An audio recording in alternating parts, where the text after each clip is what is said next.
fact that French police were in charge of rounding them up remains a matter of national shame. It's important to remember the past, no matter how painful the process might be. I wrote much of this novel as the war in Ukraine was unfolding, and the theme of resistance versus submission seemed especially relevant. The devastation suffered by that country shows the cost of resisting invasion. But people across the world have been touched and inspired by the outstanding bravery of its people. It seems extraordinary that the same old stories of destruction and loss are playing out over 80 years later, yet humanity and kindness are also in evidence, and an unquenchable human spirit that binds us together in times of greatest need. Prologue, 1939.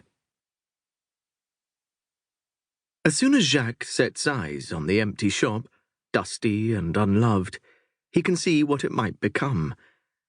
The letting agent is saying something about location and potential customer numbers, but he's too busy imagining the future to listen. They're standing in a wood-panelled, hexagonal foyer, which is where he will keep his till, and perhaps some racks of elegant stationery.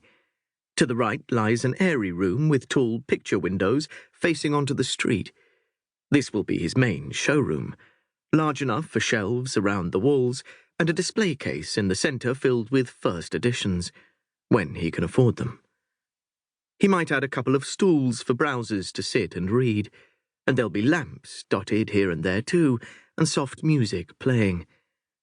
To the left of the foyer, a few steps lead down to a cosier room with a pot-bellied stove where he'll have a carousel for children's books and a pile of cushions on the floor, and maybe a display of cookery books, with the pages of one open at a particularly enticing recipe.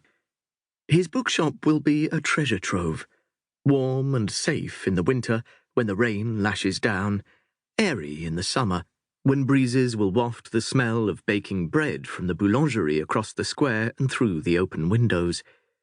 The quiet, welcoming atmosphere will soothe his customers' troubled minds. He'll be a discreet presence at their elbow, ready to offer advice if required, but content to let them browse for as long as they choose. Jacques wants to share the joy of discovering an author who speaks to one's soul, the thrill of losing oneself in a story more vivid and exciting than real life.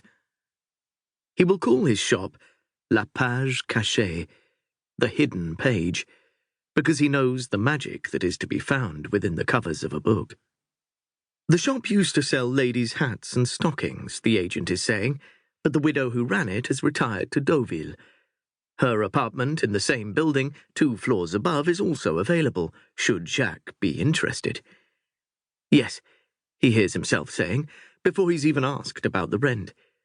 I'll take them both. Because fate has stepped in and offered him the dream he's been chasing since he started selling books 5 years before, a shop of his own. He's fallen in love with Mathilde by then, despite the fact they've only spoken once. She's a curator at the Musée de l'Homme on the other side of the Arc de Triomphe, although she looks more like a film star than an academic. She came into the shop where he used to work, looking for books about Egyptology, and they started a conversation that Jacques replayed in his mind for days afterwards. He wouldn't have dared approach her. She's far too glamorous. But it's easy to talk to her about books, and then about her work and the various exhibitions being planned at the newly revamped museum. The aim is to gather everything that defines a human being, Mathilde tells him, to celebrate our differences as well as the common threads that unite us. She's even more lovely when she's animated, her brown eyes alight with enthusiasm and her gorgeous lips curving in a smile. Jacques agrees that such an aim is particularly important in these dangerous times, given what's happening in Germany. Soon, he's a regular visitor at the museum, and he and Mathilde have become friends. They have lunch together regularly, eating baguettes in the Trocadero gardens, while talking about society in Samoa and coming-of-age rituals in various Indonesian tribes. He brings flowers for her desk, the latest book he thinks she'll enjoy, a new pair